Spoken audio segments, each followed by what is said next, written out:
नमस्कार दोस्तों, मैं हूं पुलकित मोहन सिंगला। स्वागत है आपका हमारे चैनल में। दोस्तों, आज हम इस विषय में बात करेंगे कि ज़रूरत से ज़्यादा स्वाभिमान और अहम क्यों किसी भी इंसान के लिए और उसकी आत्मा के लिए दुख का कारण बनता है। दोस्तों, इस जीवन में हम लोग अपने आप को अक्सर ऐसी स्थितियाँ आती कि बहुत नंबर दे देते हैं, अपने आप को बहुत बड़ा समझने लगते हैं, बहुत बेहतर समझने लगते हैं, या अपनी इज़्ज़त को लेके इतने दीवाने हो जाते हैं कि हम सोचते हैं कि हमारा जो भी है, हम जो भी हैं वो हर चीज़ से बड़े हैं। जहाँ हम किसी की ज़रा सी भी आलोचना, किसी के भी कैसे भी शब्द बर्दाश्त नहीं कर पाते।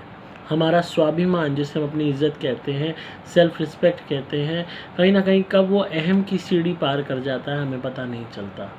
कब हम ईगो बना लेते हैं अपनी सेल्फ़ रिस्पेक्ट को, हमें नहीं पता लगता, और कहीं न कहीं पूरा जीवन उस ईगो की छाँव में, उस अभिमान की, उस अकड़ की छाँव में निकल जाता है, उस अहम की छाँव में निकल जाता है, जो छाँव नहीं होती बल्कि एक दुःख देने वाली, एक प्रताड़ना देने वाली, आत्मा के लिए ऐसी बुरी स्थिति क्रिएट करने वाली अवस्था होती है। और ऐसा क्यों होता है, ये मैं आपको बताऊँगा। अब फॉर एग्ज़ाम्पल किसी ने आपको कह दिया, अरे तू क्या कर रहा है यार, तू तू वर्ड। अपने आप में बहुत लोग होते हैं, तू वर्ड को एक इशू बना लेते हैं कि मुझे तू कैसे कह दिया, मुझे आप कह के बात करो, मुझे तू कैसे कह दिया, मैं तू नहीं हूँ, मैं आप हूँ। अब देखा जाए, अगर हम भगवान को भी तू कहते हैं, जो हम भगवान को, जिसको हम अपना मानते हैं, जिसको हम अपना समझते हैं, जिस पे हम अपना अधिकार समझते हैं, उसको हम अक्सर आप की जगह तू का इस्तेमाल करते हैं। भगवान तूने मेरे साथ अच्छा नहीं किया, भगवान तू क्या चाहता है, भगवान हम तेरे दर पे आए हैं, भगवान तू मेरी बात सुन।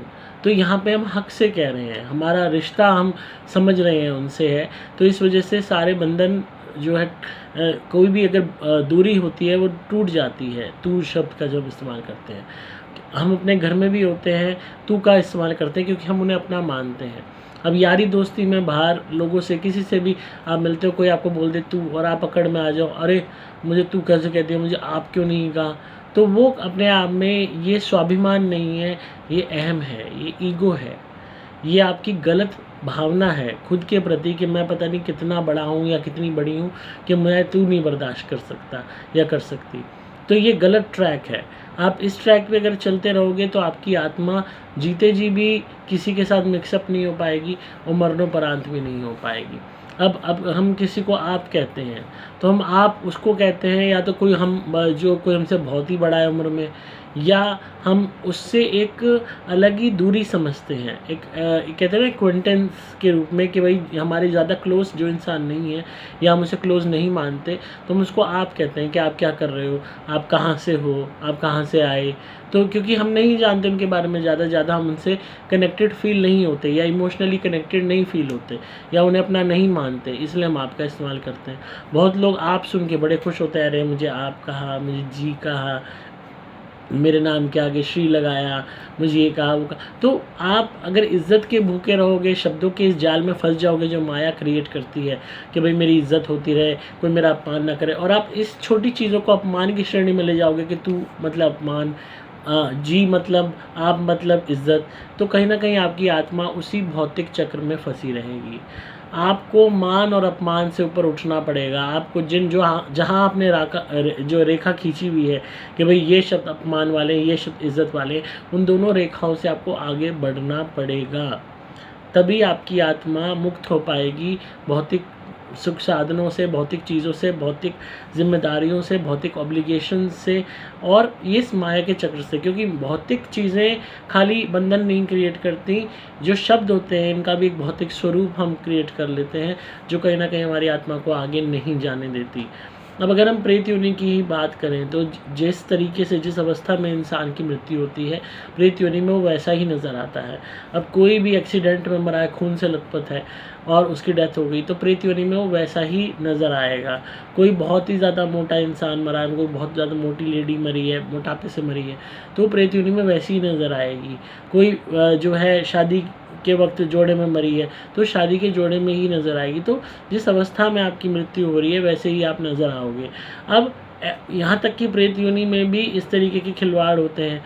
कि आत्मा दूसरे आत्मा से कहती है कि तेरा स्वरूप कितना भयानक है, मेरा स्वरूप कितना सुंदर है, तू ये है, मैं वो हूँ। कोई बहुत बड़ा राजा भी मरा होगा ना, तो वो भी एक साधारण आत्मा है, उसका भी मजाक उड़ाया जाएगा कि अरे ये तो बहुत बड़ा राजा बनता था, अब देखो कैसे घूम रहा है। कोई बहुत ही गरीब होगा तो वो भी मरेगा, वो भी सामान्य है, बड़ा आदमी भी सामान्य है, कोई हीरोइन मरी वो भी सामान्य है, कोई पॉलिटिशियन मरा वो भी सामान्य है, कोई आम आदमी मरा वो भी सामान्य है। कोई तो अपने आप रूप को लेके घमंड दिखाओ, अकड़ दिखाओ इस जीवन में, वो सब बेकार है। आप अभी कितना ही उछल लो कि मैं इतना सुंदर हूँ या मैं इतनी सुंदर हूँ या हमारे पास ये है, हमारे पास वो है, हम इतने से बड़े हैं। प्रेत योनि में आप सब एक हो, सब सामान्य हो, कोई अमीरी गरीबी नहीं है, कोई भी ये वो नहीं है कि तुम ये थे या वो थे। कोई घास भी नहीं डालेगा आपको, क्योंकि आपकी अवस्था वही होगी जो बाकी प्रेत आत्माओं की होगी। ना कुछ छू पाना, ना कुछ खा पाना, ना कुछ भी हासिल कर पाना, बस तरसते रहना भोजन के लिए, पानी के लिए, सुगंध के लिए, रस के लिए, संभोग के लिए, शरीर की अवस्था के लिए, अपनों के लिए, और अकेलेपन में भटकते रहना, चिढ़ते रहना, परेशान रहना, कुढ़ते रहना, आस लगाते रहना घर वालों से कि हमारे निमित्त कुछ हो जाए। तो कहीं ना कहीं जब सबकी अवस्था सेम ही होने वाली है, तो इस जन्म में अपनी आपको और भी स्वाभिमान और अकड़ दिखा दिखा के, शब्दों के मायाजाल में और फंसा के, क्यों अपनी जो जर्नी है प्रेत योनि की भी डिफ़िकल्ट बना रहे हो। ये तो किसी को नहीं बताना प्रेत योनि में कौन कौन जाएगा।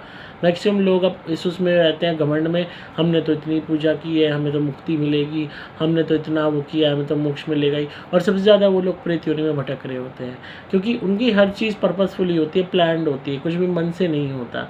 ईश्वर सिर्फ भावना देखता है, कोई भी दान है भावना से ही प्रेरित होता है। आपके कैलकुलेटेड प्री प्लान वे में कुछ भी नहीं होता कि मैं सोच के करूँ, मैंने अच्छा ये वाला उपाय करना है तो करना नहीं, मन से आपके वो होनी चाहिए, और उसके साथ में आपके कर्म अच्छे होने चाहिए।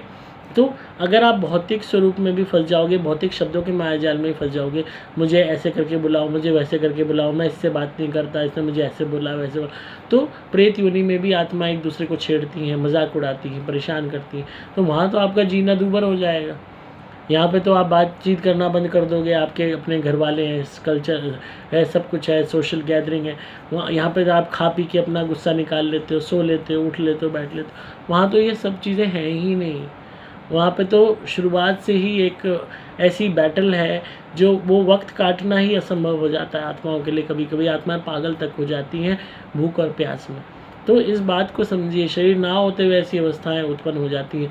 ऊपर से अपनी अवस्था और बिगाड़ देना, फिर यही लोग पितर बन के घर वालों को दुख देते हैं, इसने मेरी बुराई करी पीछे से, इसने मुझे इज्जत नहीं दी, इसने ये धार्मिक कार्य किया, मेरे लिए पहले क्यों नहीं कुछ किया, मेरे को नाम क्यों नहीं दिया, मेरे नाम से घर का नाम क्यों नहीं रखा। तो एक्सेट्रा अलग अलग लोगों की जो है, मतलब ये लिस्ट बढ़ती जाएगी अपनी इज्जत करवाने की, अपना मान सम्मान की। तो कब स्वाभिमान से आप घमंड और ईगो की एक अकड़ की उसमें नाव में चल पड़ोगे बैठ के, आपको पता नहीं चलेगा, और हाथ आपके सिर्फ अकेलापन लगेगा, सिर्फ दुख लगेगा।